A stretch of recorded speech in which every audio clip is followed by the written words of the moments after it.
Bonjour à tous, c'est Franck et Romendil. Salut. On vous montre aujourd'hui un petit morceau de Tag, The Great Juju Challenge, un jeu édité par THQ et développé par Avalanche Software. Là c'est sur PS2, mais c'est disponible sur DS, Advance, Xbox et GameCube. C'est tout public, un graphisme bien rigolo, des personnages avec des gros pifs, qui ont une bonne tête et qui ont une flamme sur la tête, ce qui est assez rare. Non, c'est pas une flamme, c'est une plume. Voilà, alors toi, qu'est-ce que t'en as pensé et est-ce que ça t'a plu? Dis-nous tout, Romendil. Ça m'a plutôt plu, même si bon, c'est sans surprise, hein, on va dire. C'est de la plateforme, c'est déjà le troisième volet de la série, hein, Ouais, faut le rappeler. Donc c'est toujours un petit peu le même principe.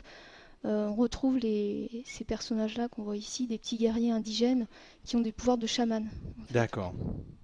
Le truc par contre qui était à noter, c'est que tout le jeu est en anglais. C'est pas simple parce que quand on dit tout public, en général, c'est tout public, y compris des petits.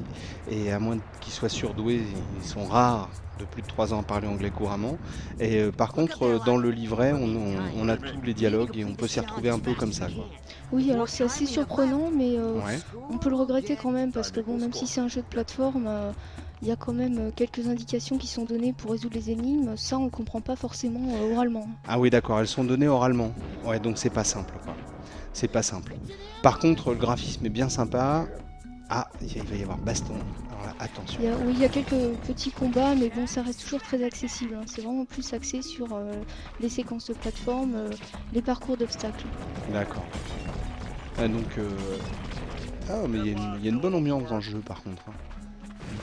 Ouais, alors contrairement au premier volet, là, il n'est plus question de sauver une princesse, tout ça, une déesse. Mhm. Là, en fait, on participe à une compétition qui oppose différentes tribus. Mhm. Et le but, c'est finalement de franchir des parcours d'obstacles le plus rapidement possible pour surpasser en fait les autres équipes. Un jeu de sportif, donc. Ouais, si on peut dire, c'est pas vraiment du sport, mais Non, non, non, mais par contre, ouais, les personnages sont super rigolos. Ça, moi, je trouve ça assez génial. Ils ont une bonne tête, quoi. Ils ont une bonne tête.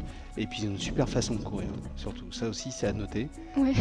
La bande son, bah, a l'air dommage que, bah ouais, que ça soit pas doublé, mais sinon c'est bien sympa aussi. Il y a une musique d'ambiance qui vaut ce qu'elle vaut, mais qu'elle mérite d'être là et elle est bien sympathique.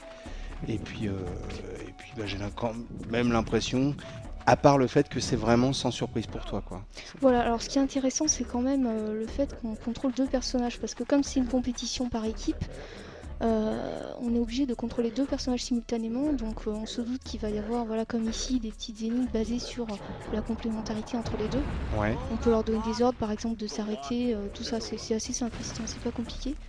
Et on peut également faire intervenir un second joueur et jouer à deux personnages en même temps. L'écran est alors partagé en deux. d'accord. Donc ça, je trouve ça assez sympathique. Ah ouais, d'accord, c'est qu'au lieu de... Ah, d'accord, ok, ouais, donc une bonne idée quand même, quoi. Une bonne idée, mais vraiment, moi encore une fois, c'est vrai que le truc qui me gêne, c'est le côté pas traduit, quoi. Ça, c'est vraiment dommage, parce que le jeu a l'air d'être sympa. On meurt, on tombe dans des trous. Alors on peut s'en sortir, hein. Je pense que après les plus jeunes, peut-être qu'ils auront besoin de se faire aider de temps à autre. Mais bon, c'est quand même louable qu'ils aient traduit les séquences de dialogue dans la notice. Ouais. Donc, c'est vrai que la notice, pour ça, elle est très épaisse, parce que justement, toutes les scènes tous les dialogues y sont, quoi.